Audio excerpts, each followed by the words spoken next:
पूर्व मंत्री सज्जन सिंह वर्मा ने आरोप लगाया है कि मेडिकल स्टूडेंट को डॉक्टर हेडगेवार और दीनदयाल उपाध्याय के बारे में पढ़ाने का निर्णय उसी तरह है जैसे तालिबान अपनी विचारधारा असहाय लोगों पर थोप रही है। उसी तरह आरएसएस मेडिकल स्टूडेंट और कई तबकों पर अपनी विचारधारा थोपना चाह रही है। पूर्व मंत्री सज्जन सिंह वर्मा ने आज पत्रकारों से चर्चा करते हुए कहा कि भाजपा के लोग इतने मूर्ख हैं कि जिस डॉक्टर को देवदूत की संज्ञा दी जाती है, लेकिन व्यापम के भ्रष्टाचार ने डॉक्टरों को यमदूत बना दिया।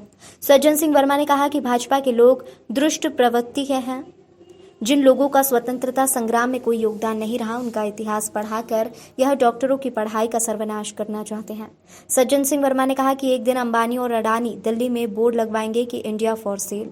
वर्मा ने कहा कि वर्तमान में भाजपा के घर में कुछ भी हो जाए तो आरोप कांग्रेसी पर लगाते हैं।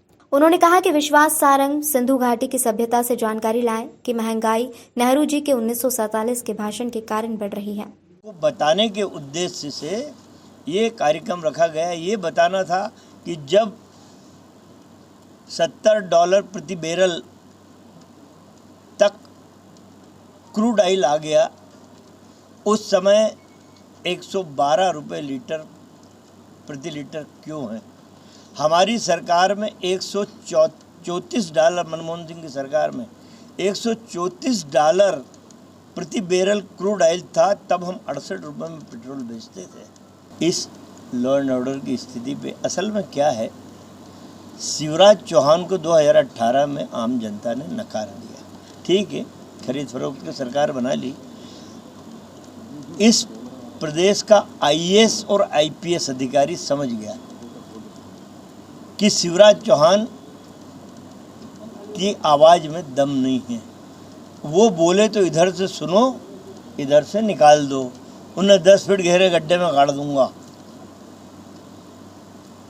फिर दूसरी बार आए नेस्तनाबूद कर दूंगा। फिर तीसरी बार आए मेरा प्रदेश छोड़ के चले जाएं। धन्यवाद देता हूं।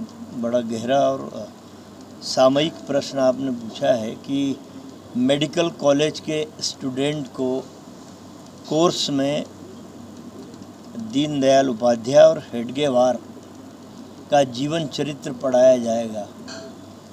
कितने मूर्ख हैं भाजपा के लोग। मध्य प्रदेश में व्यापम घोटाला हुआ, उसमें जो अच्छा बच्चा था जिसका मेडिकल में सिलेक्शन हो सकता था, भारत की जनता मानती है कि डॉक्टर देवदूत होता है, जिंदगी बचाने वाला होता है देवदूत, पर व्यापम। सज्जन सिंह वर्मा ने आज महंगाई के खिलाफ महंगाई डायन 1000 का एक डाक टिकट जारी किया। देश के अंदर निरंतर महंगाई बढ़ती जा रही है। आज पेट्रोल के दाम हो, गैस की टंकी के दाम हो, या रोज के गृह उपयोगी चीज़ों के दाम हो, भले ही उसमें तेल हो, शक्कर हो, दाल हो, सबके भाव निरंतर बढ़ते जा रहे हैं। मगर मोदी सरकार बिल्कुल आंख बंद करके चुप करके बैठी है। 2014 से पहले उनको महंगाई डायन लगती थी, आज उनको अप्सरा लगती है। तो इसीलिए आज हमने डाक विभाग के माध्यम से, जो माई स्टैम्प योजना जो डाक विभाग की केंद्र सरकार की योजना है, इस योजना के माध्यम से आज हमने डाक टिकट 2 तरह के बनवाए हैं। एक तो महंगाई डायन का डाक टिकट बनवाया है, जिसमें एक आम आदमी के ऊपर महंगाई डायन बैठी हुई है और गैस की टंकी के ऊपर वो महंगाई डायन बैठी हुई है। दूसरा डाक टिकट हमने बनवाया है गैस की टंकी का, जिस पे लिखा है बहुत हुई महंगाई की बार, अब की बार 1000 पार। इस तरह के 2 डाक टिकट आज हमने बनवाए हैं और उन टिकट को बनवाकर आज हमने उनको जारी करा है। नहीं, ये असली डाक टिकट है। ये माई स्टाम्प योजना के अंतर्गत डाक विभाग द्वारा बनाए गए हैं और वही ओरिजिनल डाक टिकट है। ये 10 रुपये का एक डाक टिकट है और यही सारे डाक टिकट हम पूरे प्रदेश में और शहर में आम जनता को बांटेंगे और उनसे मांग करेंगे कि यही डाक टिकट लगा के, महंगाई डायन वाले डाक टिकट लगा के नरेंद्र मोदी जी को भेजें, ताकि उनको ये बात की समझ में आए कि आम जनता कितनी पीड़ित है और प्रताड़ित है। मैं विवेक खंडेलवाल, प्रदेश सचिव, मध्य प्रदेश कांग्रेस कमेटी। कांग्रेस के पूर्व मंत्री सज्जन सिंह वर्मा ने आरएसएस की विचारधारा सौंपने के लिए आरएसएस की तुलना तालिबान से की।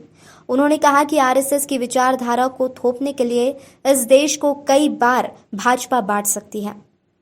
इस भारत की सरकार को अडानी और अंबानी जैसे उद्योगपति चला रहे हैं और एक दिन ही अडानी और अंबानी नरेंद्र मोदी से दिल्ली में एक बड़ा भारी बोर्ड लगवाएंगे, इंडिया फॉर सेल, जिसके परिणाम दिखने लग गए हैं। कई 17 संस्थाएं बेचने की तैयारी नरेंद्र मोदी ने कर ली। देखिए, कांग्रेस के हमारे नौजवान साथियों ने आज भारत सरकार की योजना है, माई स्टैम्प योजना के अंतर्गत विधिवत राशि भर के एक स्टैम्प बनाया है जो देश की ज्वलंत समस्या की तरफ इंगित करता है। इस योजना का मूल उद्देश्य ये रहा है भारत सरकार की कि हम अपने महापुरुषों के साथ साथ स्वतंत्रता संग्राम का इतिहास, इस देश में क्या महत्वपूर्ण नहीं, देखिए असल में एक लेखक के अपने अलग विचार हो सकते हैं, एक विचारक और एक चिंतक के अलग विचार हो सकते हैं, और एक राजनेता के जो राजनीति में है उसके विचार अलग हो सकते हैं। यदि आपके पहले प्रश्न पे मैं बात करूं कि मेडिकल स्टूडेंट को हेडगेवार और दीनदयाल उपाध्याय की बात पढ़ाएंगे, ये बात इतिहास के बच्चों को तो पढ़ाई जा सकती है, लेकिन ये तालिबान जिस तरह अपनी विचारधारा, भाई इनके घर में भी कुछ हो जाए बीजेपी वालों के, अच्छा हो बुरा हो बढ़िया हो सुंदर हो, तो भी कांग्रेस के नाम ही आता है कि कांग्रेस इसके पीछे दोषी है। तो एक तो विश्वास सारंग बड़ा विद्वान व्यक्ति मिला शिवराज चौहान को, वो जाने कहाँ से